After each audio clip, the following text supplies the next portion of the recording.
Let me tell you a little bit about Lifeline. This is a bunch of stuff that talks to you about what Lifeline is, but we manage the county shelters in Fulton and DeKalb County, and that's in the Atlanta area. The city of Atlanta is located primarily in Fulton County with a little bit in DeKalb. And in addition to that, and they're what's called open admission shelters, and it's animal control. In Fulton County, we also provide field services, so animal control officers. And we do this under a county contract with both counties independently. We have a 91% save rate across our organization. In Fulton County, we're at about 89%, and DeKalb has sustained 90 or above for over a year. And I think we're at about 93% at DeKalb. We take in about 16,000 animals through our shelters. In addition, we operate spay-neuter clinics. We provide community outreach, which is what I'm going to talk to you today about.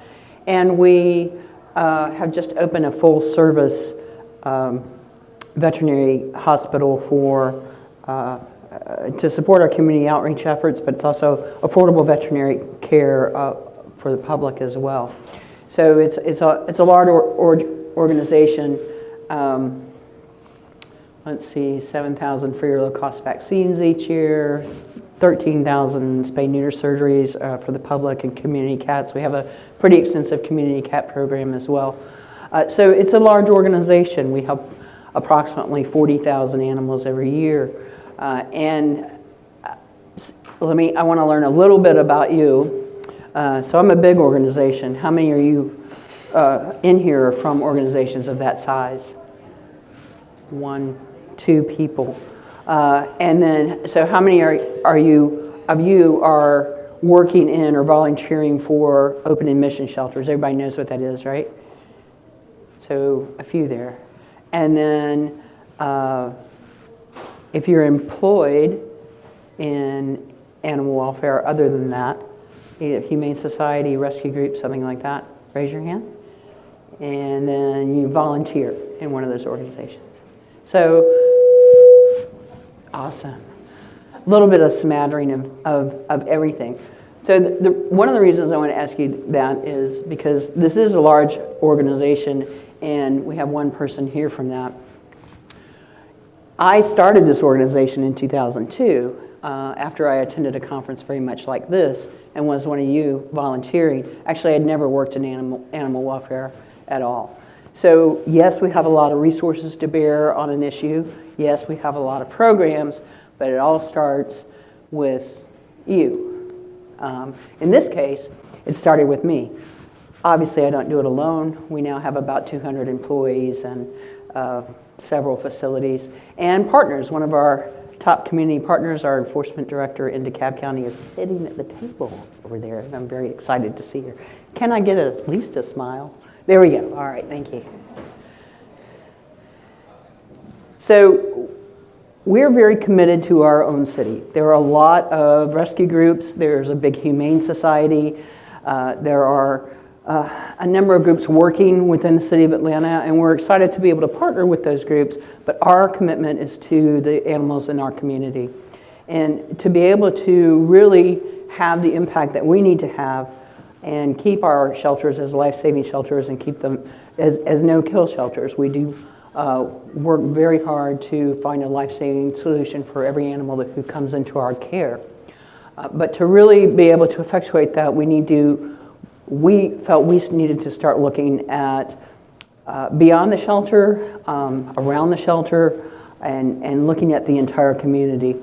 Every animal that comes into our care, it comes there as a result, well, at least into our shelter care, ends up in our shelter as a result of some human failure. There are a variety of explanations, but at some point, some human was not able to do what needed to be done for that animal. And it doesn't mean that it was a bad thing or a malignant thing or neglect or cruelty. That bond got broken somehow and the animal ended up with us. So we wanted to see what we could do to do something different and start to heal those bonds, reweave them, reinvent them if needed, and then once an animal gets into our care, eventually help that animal form new bonds with a human that will hopefully work out better. So toward that, I'm going to do these in chronological order of the kinds of programs that we develop. We started out with big wellness events, and probably a number of you are familiar with that or have done some of them. We call them our Healthy Pets events that we do. Healthy Pets Fulton for Fulton County and Healthy Pets DeKalb in DeKalb County. From that, we were able to expand to a Pets for Life program, and I'll get into that, but how many of you are familiar with the HSUS Pets for Life model? Okay, and do any of you have one or participate in one? Okay, so that lets me know to give more information there. We are very fortunate to have field services in Fulton County and have a good partner in DeKalb County. So we're working to integrate Pets for Life with field services. It's a little bit different from the HSUS model, but we feel that it was the next step for us and for our community. And then we're also working with our partners in DeKalb to do the same things. And then finally, access to veterinary care is we do access to veterinary care through all these programs, and now we've built our own veterinary clinic to be able to move that forward as well. So I'd like to start talking about something else. So before you really start investing in community outreach, now I feel like in our position, we're at that 90% mark. We've got a community that around us that we feel really needs help. We have a community in Fulton County where we're responsible for enforcing laws. And so we're putting resources, and pretty significant resources, into outreach. If you are in a community, Dr. Jefferson's pyramid talks about the amount of resources you need to get up to a 90% save rate or 95% save rate. And so you have 50% of the animals in your shelter are already saved. You've got, as you go up, they get more resource intensive. So that's the point of this pyramid. And then on top of this, we add community caps. If your save rate is around 50%, the next best thing that you can do is a community cap program. It will immediately boost your save rate. If you're not doing a community cap program, you should do that before you do anything else. That's just my opinion, but that's what worked for us. So as you get up this pyramid, it becomes more and more resource intensive. If you're not very high on this pyramid, I'm happy to have you in this presentation, but there's things you need to do first, because the animals in your care have to be your first responsibility. Community outreach is for lack of a better expression, kind of a sexy term, and everybody likes to talk about it. The new access to vet care is another term that's really appealing to people. It's appealing to donors. It's appealing to our movement. It's the next place that we're going. But if your shelter is still euthanizing, killing, however you want to put it, 50 to 60% of the animals that are coming into the shelter, you really need to deal with that. If you're further along, and we were further along when we started to get into this, then this presentation can help, I hope. The other thing is that if you're kind of far down on this, lower down on this pyramid, and you don't have an open adoptions policy, does everybody know what open adoptions is? Okay. Then that's vitally important. And open adoptions is really a precursor to community outreach, because the thing that you have to really do with open adoptions and get people into your shelter, before you can really reach out to folks in your shelter, you have to be, there we go, welcoming to the community. You have to accept your community. So I have a series of photos. We do these wellness events, and it's one of the most visually impactful things that we do. But the thing is, we see people and pets at these events that if you haven't made the mindset change that everyone that wants a pet deserves to have one, and started to break down some of those barriers to adopting pets, community outreach is going to be really, really hard. because if you know how we all got the same kind of dogs in our shelter, right? If you look around this room, if you notice we all have the same kind of folks in our movement, I think that creates what's called confirmation bias, that we look out at a certain group of people and we think that group of people, those folks are going to be good homes. And we look at another group of people and we think, they're not like us, they're not going to be good homes. And, you know, it's almost scary to talk about this, but I think, genuinely had, not in the shelters that we ran, but in the way some of the shelters were run and in the way some of the volunteers approached it. And today, maybe some of our volunteers still, it was a barrier. Your race was a barrier to adoption. People were turned down for trying to adopt wild black. And in Atlanta, that didn't do very well. So there were shelters that, you know, the shelters that we run now, but before we got there, some of them had 85% kill rate. 85%. One of them was closed to the public. Folks weren't even really allowed to come in and see the animals. So when you're talking about community outreach, you need to figure out, are you ready to embrace your community? To me, it doesn't, none of us are going to get rid of our racial biases, or it might be race, it's going to be economics, it's going to be the way people are taking care of their pets. The idea that there's a prevalent idea that, oh, that pet's better off dead. There are rescue groups that go out and steal pets. Dogs shouldn't be chained, all those kinds of things. We have a perfect idea of the way we think a pet should be and a pet should live. That's our own bias. That's, Kristen called it a construct. I saw Kristen a minute ago. Maybe she could tell me what that was. A what? The social construct. Thank you very much. It's a social construct. So when you start having these events, you're going to see things, and you're going to have to be able to recognize in yourself, wow, that kind of freaks me out, and go forward anyway and be open to providing services, providing assistance, and listening. So these are pictures from our events. And if this doesn't freak you out, I don't know what does. Like, this is a Rubbermaid tub full of pit bull puppies. This is right? It's like, we're glad we're coming in for the free vaccinations, but we have dogs in a pickup truck. Yeah. And purebred French bulldogs. So when I was working on this presentation, I went through, when we do these, and we've been doing them for 5 or 6 years, and I'm like, these freaking little French bulldogs are at every one of our free vaccination events. But there they are, and I'm glad that we're there to provide some sort of support for this family.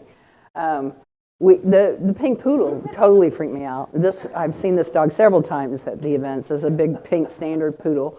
And there are just so many things for me that were wrong about this, but we welcome, and we need to be welcoming of our entire community.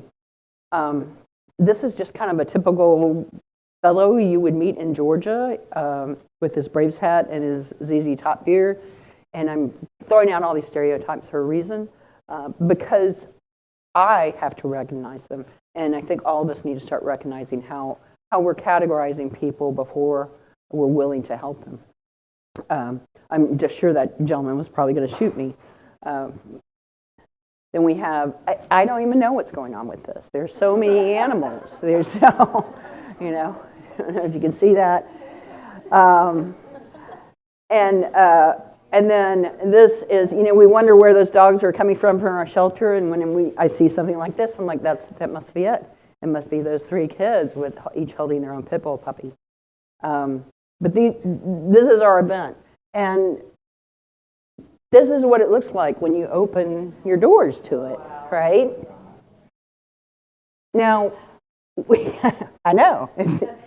This is, like I said, one of the most visually impactful things that we do.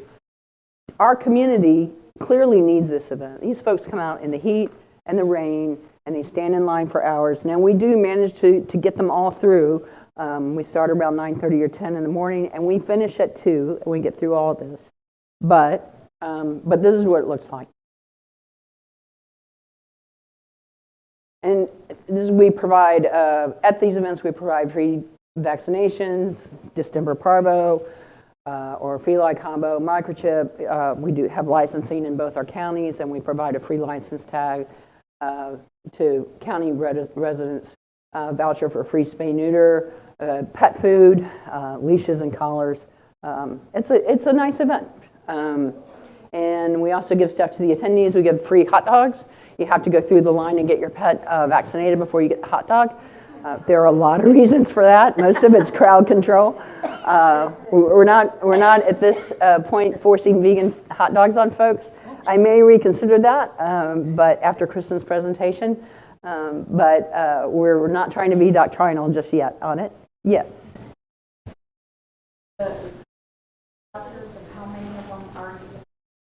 Yes, we do. Yeah, absolutely. So it depends on how aggressive we want to be. So we have funding to do the folks that from our counties. So we will pursue them. If folks that are in our Pets for Life zip codes where we have not necessarily funding anymore, but at least a commitment, we follow up on those very vigorously. So it is contingent. We give a free voucher to any pet that's not altered. And we have about 60% of the pets that show up are not altered, and about half of those do redeem their voucher. So it is, wrong button. Here we go. It's twice a year in each county, so we do 4 events a year. We do them at the same time each year in the same park location. It's 4 different parks, and we do that because we know that people are starting to rely on us for their annual vaccine. So they can come to the event and do that. It started out as about 300 folks started attending the event. We're now up over 800. We'll probably expect that this year will be probably around 1,000 pets if we go the same trajectory. And it's a large event. You can email me, and I have someone else who will email you back with how to do this, because it took us a minute. It's rguinn, Guinn, at lifelineanimal.org. And then I have a coworker here who will happily assist you.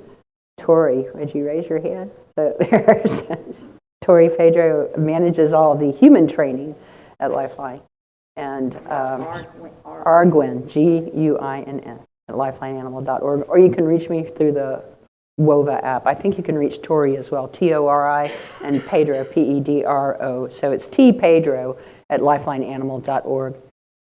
And she can't kill me because I sign her check. So anyway, they're large events. We to take care of 800 pets in about 4 hours. It takes 80 staff and volunteers, 5 to 7 veterinarians. And yes, mostly the veterinarians are paid. If you're just starting it out in your community, they will be so enthusiastic about this because it really is a very cool thing to see. You can usually get vets to volunteer, but after a while, they're like, yeah, you do this all the time. You need to pay me. And again, 60% need the vouchers. They are first come, first serve events. We don't try to exclude anyone. If someone drives up in their Mercedes to the free vaccination event, that's fine with me. If they're trying to figure out how to get there on the bus, it makes no difference to us whatsoever. They don't have to be within our county. It's first come, first serve. So you have a question? Yes. So we do have a private donor at this point who does fund all 4 events. He's done that the last 2 years. Before that, we just did the best that we could. So, right. Just in case. So each one of these events at this volume cost about $12,000 to $13,000. Each event. Mm-hmm. But we're seeing, we're going to see 4,000 animals through this. So yes.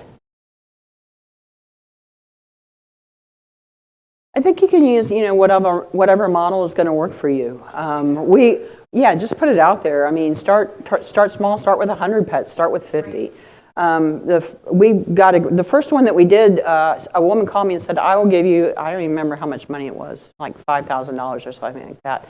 If you'll go do this free event, but you need to do it within 10 days. And I'm just like, okay.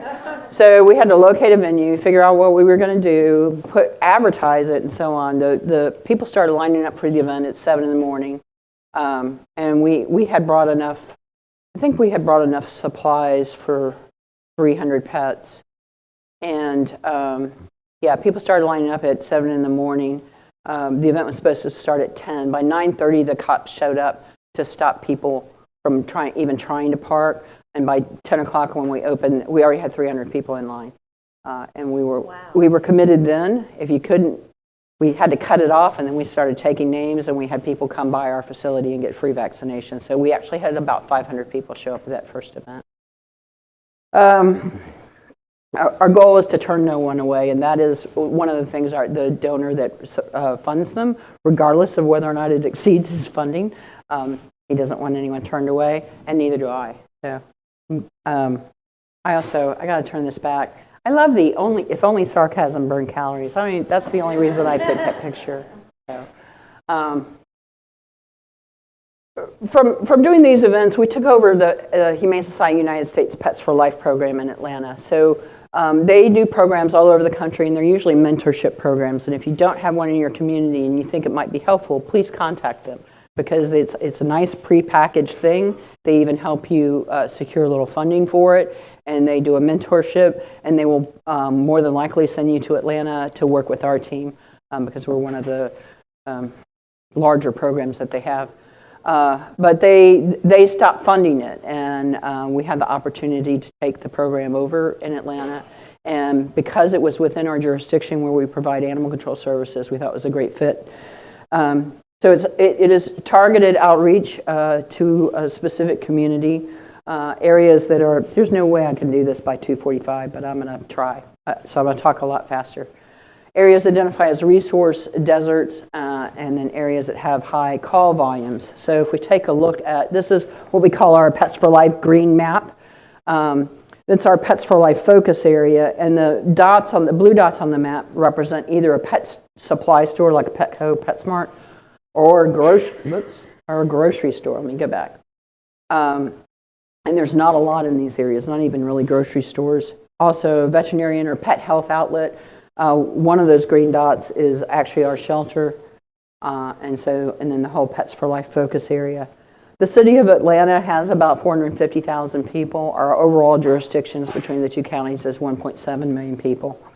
But just in the city of Atlanta, we've got 480,000 people. And about 25% of those folks live below poverty. In our Pets for Life area, that number ranges from 33 to 40% of people living below poverty. And this is systemic generational poverty. It's not changing. The only way these neighborhoods change is when they get gentrified. But otherwise, and a lot of them will be. But for the most part, these are tough areas. This is we have a group of people. We run this program in Fulton, and we have a group of volunteers that want us to start the same kind of program in DeKalb, but they don't want to go in the area. And so, because we're like, yeah, if you want to help us, yeah, we're not going there. So, it's a tough area, and it's. If we look at it, this is a heat map of our animal control calls in the city of Atlanta. The city of Atlanta is the black border of that. And it's just one small portion of Fulton County, but it's most densely populated. And so you can see the blue on the map is where the incidence of all of our complaints for animal control. If we overlay that, and that's our Pets for Life area. It's not necessarily intentional. The Pets for Life area was chosen as a resource desert. The poverty rate, the number of pets unaltered, we've known this by doing surveys, etc. It is not coincidental that it's also highest intake for our animal control, high crime, high citations, and then poverty level. The key to Pets for Life is we're in the neighborhood. We have a center there. We actually go door to door. We have 4 paid staff and a number of volunteers, and we look to see if there's any evidence of a pet. And if there is, then we go and we just go walk up to the door and knock. We do have cards and flyers and that kind of thing, but it's intensive outreach. We also take referrals from the community. Now, HSUS started this program, I think, in 2014. We took it over in 2017, so we've been there for a while, and we're getting to be a trusted resource in the community. This is one of our Pets for Life coordinators. This is Harry Clemens, and Harry was a Pets for Life client, and eventually he started volunteering, and now he's one of our coordinators. And there he is. We provide TNR in that community as well. The other thing that's a little bit unique about Atlanta's Pets for Life program is that our field officers participate in it. That's not true in a lot of places, but because we have the Pets for Life program and we have the field officers, we're able to do that. Pets for Life, free veterinary care, free transportation to one of our clinics if they don't have transportation, ongoing support. We give free vaccinations at our Fulton shelter, pet supplies, leashes, collars, dog houses, crates, runners, ongoing contact and information. It is consistent. We're there in that community. We're going to be there. It's not even as long as it takes. As long as we have money, we're going to be there. So we've made a commitment to that community. This is Harry picked up those dogs to have them spayed or neutered, and the family was there all like waiting for them to come back, and we were able to give them a dog house and get the dogs fixed. Yes. I was just wondering what the funding for this particular event would be. So I will get to that, but all of our programs altogether is about $500,000. Yes. I have a question. The pet supplies, does that include food?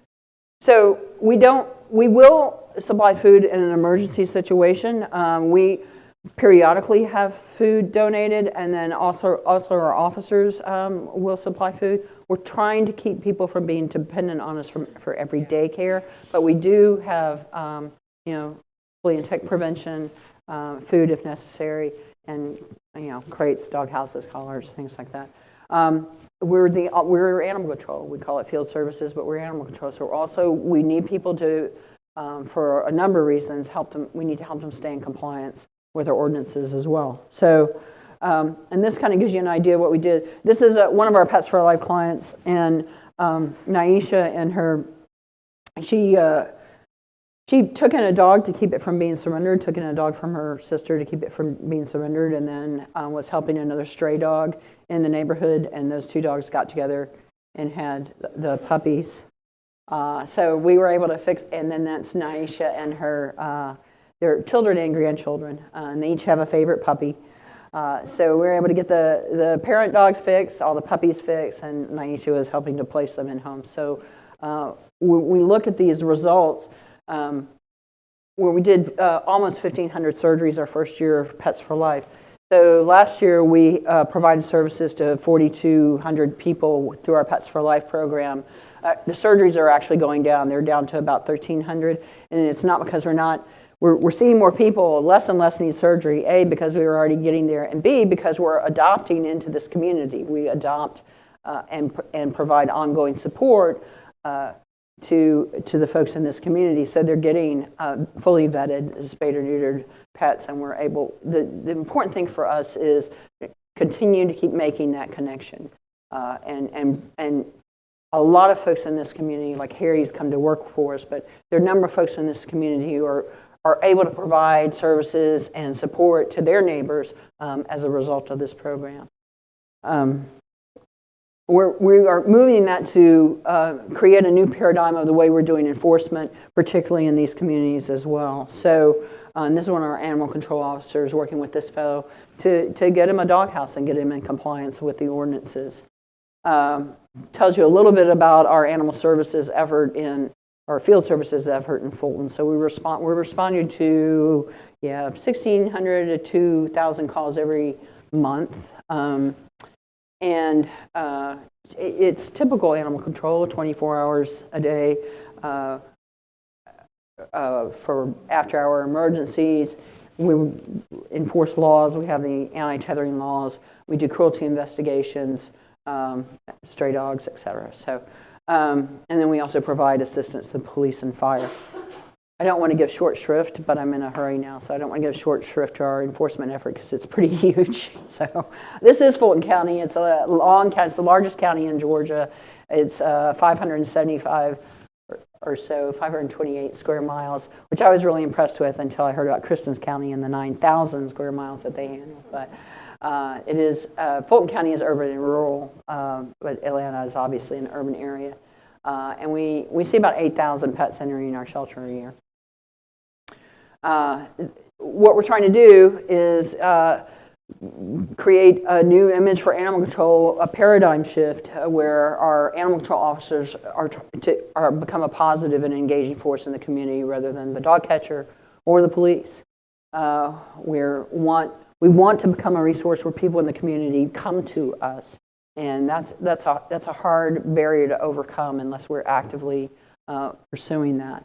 The idea is, if any of you are familiar with law enforcement, there's an idea behind community policing where their cops are becoming part of the community and where we're becoming an actual resource, and so that the entire service can be community driven rather than complaint driven. It's my belief that we need the community to step up and start to take responsibility for the community, and in order to do that, we have to be there to help and provide services and make people a part of the solution instead of that human failure that causes the animals to end up in the shelter. So some people call these challenges, but I'm calling them opportunities. We had to do some mind changing amongst our staff. We had to redefine cruelty and neglect, at least for us. There's intentional cruelty and neglect, and we prosecute that. There's also unintentional. There's also a resource issue. And if we can provide a resource, we will. But that meant we had to change some attitudes amongst our staff and I had to change my attitude. We started talking about something called assuming positive intent. And in animal welfare, assuming positive intent is one of the hardest things I think I've ever tried to do. And it's very difficult, I think, with our staff and our volunteers. We see, and this comes straight out of the Adopters Welcome Manual, which you can also get on HSUS, this website. In our field, we see the 3 to 5% of pets out there in the world to which something bad has happened, and so they come into our shelters. Something's gone wrong in their life. And so the 100% of the pets that we see have an issue. Someone has failed them and they come to us. 95% of all the other pets out there are just fine without us, for the most part. And so instead of seeing the 95% of the population as just fine, we see them all like the 5%. They're all animal abusers. They're all, they're neglectful, whatever. And that's just not the case. So we've tried to do in our customer service and our adoptions and in our field services, assume positive intent, assume that people actually are okay and want to do the right thing. Approaching folks with less judgment and more listening. And this is hard for law enforcement, someone who's in law enforcement, because like, if you're a carpenter, you see, you use a hammer, so you see everything as a nail. A police officer sees everyone as a perpetrator. So it is a difficult mindset change, but I think we're doing pretty well with it. Getting our officers to ask how they can help, and also getting the police to assist us with this. We've been really fortunate with the Atlanta Police Department that they've got an officer, they've got a little bit of a movement, but they have a designated officer for animal issues that is on board with our approach. So we talked about cost a little bit. This is what it costs to react to issues with animals within the community if we're being reactive. And these are basically the cost of bringing an animal into a shelter, which is what we have to do. So you've got, the medical, the sheltering, staff to take care of them, food, etc., court costs and employee time because our officers are having to impound and take these folks to court, and then starting over again if the owner gets another pet once we impound the last one. So if you've got someone in your community that loves animals and wants to take care of them, but really doesn't have the resources or maybe even the information to do the right thing, and you go in like a big bully and you just take that animal away from them, you've done nothing to help anything. You've just got another animal that you have to rehome. Proactively, we have to do some of the same things. We still have to help with vaccinations and basic wellness. We're still paying for the spay-neuter surgeries. We may be doing food and supplies, leash, collar, etc. But the benefit is, which some of you can see, the physical and mental well-being of the owner, pet, employees, volunteers. And we hope one day, and this is definitely a long-term thing, that we are now really addressing some of the causes of animal homelessness so that we can stop having to provide such an extensive sheltering solution.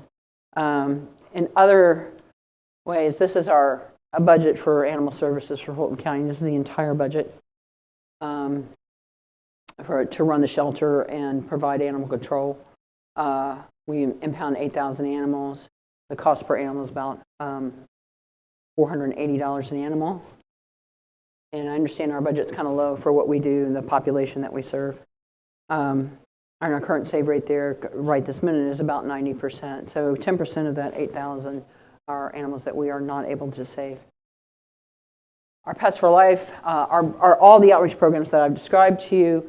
The cost is a little bit over $500,000, which seems like a lot, but not when you're comparing it to the almost $4 million budget of animal services. We happen to coincidentally assist 8,000 pets through that program as well. The cost per animal is $66 per animal, and we're improving the lives of those animals and of the community. I think that we can get the presentation sent to you or they can get it for you. The other thing is we had to get creative to do this. So these are actual cards that our animal control officers carry around, little handwritten drawings. This is, if you, in one of our counties, we can still use this kind of runner to replace tethering. But if you just buy one of those in the store, they're not going to hold most of the dogs that are in our neighborhood. So we've developed here, you buy these replacement parts, or we'll get them for you. We give them away for free, and instructions on how to construct this tether that will hold the larger dog. This other thing is a dog food recipe. So you can't buy dog food with food stamps, but you can buy this food with food stamps, and people make dog food. And this is actually a pretty popular practice, and folks take a lot advantage of it. Really, just any kind of, we put it out there to the community that we're doing this thing. Not necessarily the Facebook community is going to use our service, but they will support it. So this is one of our animal control officers. She could have just picked up this dog, but she did a little work and took time to listen to find out what was needed. And, the runner and providing the owner with a crate was all that was needed for this woman to be able to keep her dog. So it's really a lot easier than the process we have to go through to impound and rehome this dog. And, they're happy together. This is just kind of some incremental progress in some of the statistics that we keep. Pets for Life saved us in terms of follow-up calls. We saw some drops in that, and the number of warnings are issued, the number of citations issued, the field return to owners. We also saw a little bit of an increase in our return to owners because we're out there doing free microchips everywhere with this community. So we had, I think, within a 6-month period, about 120 return to owners to this community as well. And that's one of the statistics that we are not doing that well with RTOs. So this is a way that we've been able to increase this. Our next steps, and I'll just run through this quickly. We just opened this in October, and this is a photo of our community animal center where we've combined a nice adoption center to help offset capacity issues that we have in both of our county shelters, and then a full service affordable veterinary clinic. So we're able to use that for our shelter animals. We transport the Pets for Life program animals there that need veterinary care, and then provide affordable services to the community. And our goal with that It's getting full service. We're still continuing to do high volume spay neuter and low cost services. Looking at incremental care, since I can't really go into the whole access to care, but that's a concept of, some people, and even in trying to provide care to pets, we're not going to be able to afford to provide at no charge, and it may not be necessary to provide a bazillion diagnostic tests and that kind of thing. We're not specialists, but we can keep the pet happy, relatively healthy and comfortable in their home. And so that's the idea of providing incremental care rather than top-of-the-line university hospital care. And then my dream for this is to have open admission shelters where no pets turn away. That this will be an open admission clinic. That finances will not be a barrier to being able to get services for your pet. Now that doesn't mean it's just all free all the time, because we actually do have to find a way to keep it sustainable. But we do want to be able to help those who need it, whether it's different payment plans or subsidized prices or free. And that's the dream. So we built it. If our experience with healthy pets, and you saw that massive crowd coming, if we built it, they will come. And we're hoping that this will start to turn the tide in our community. Finally, that this will be the beginning of a sustainable solution. In my opinion, sheltering alone is not. It would just keep doing it. If sheltering would have worked, we would not. None of us would be here. We would not continue to have the issues that we're having. So, all right. You have 30 seconds for questions. Go ahead. So she's asking if Lifeline is a separate organization. We're a private 501c3. We have government contracts to run animal control. So we are animal control. The government pays us to run the shelters and provide animal control services in one of the counties. So we're deputized. Our officers are deputized. They write citations. We are animal control. There aren't a lot of organizations like that, but KC Pet Project is another organization that's like that in Kansas City. How could we get your presentation? I will. I'm sorry. Email address. Yes, my email address is rguinn@lifelineanimal.org. And the presentation is kind of large in terms of weight, so we will create a link for it. And if you email me next week, I'll send you a link, or somebody will send it to Tori, and she'll send you a link. Yes. I was going to say, so I'm from New Jersey. We have two things that are happening in New Jersey. Nobody will adopt Nobody will adopt to people who what? Want to declaw. Want to declaw. Okay. So anybody who marks that or comments on that. Okay. The other one is that most rescues are like, what are the other animals in your house? Have they been to the vet? So these are two barriers that keep animals in shelters. Yes. Rescues. Right. What are some ways we can break that down?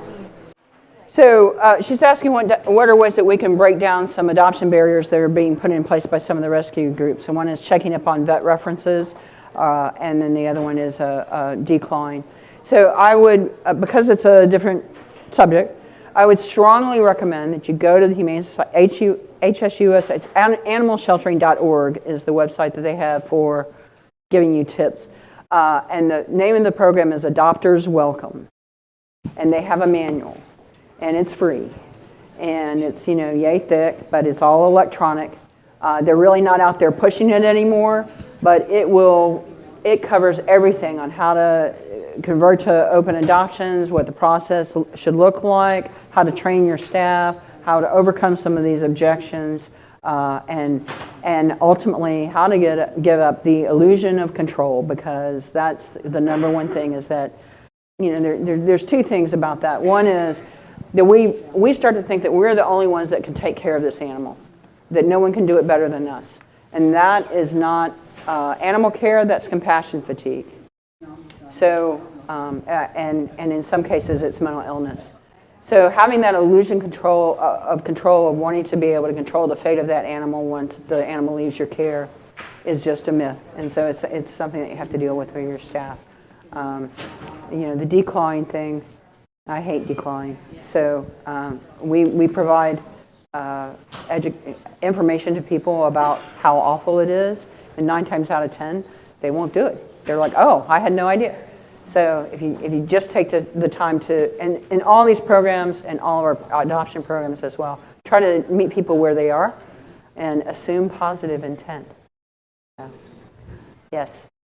Hi, thanks for the great presentation. It's amazing the numbers that you're serving. What's been the response of the veterinarian community? I'm just curious about if there's any opposition ever for like doing the events, or if it's been.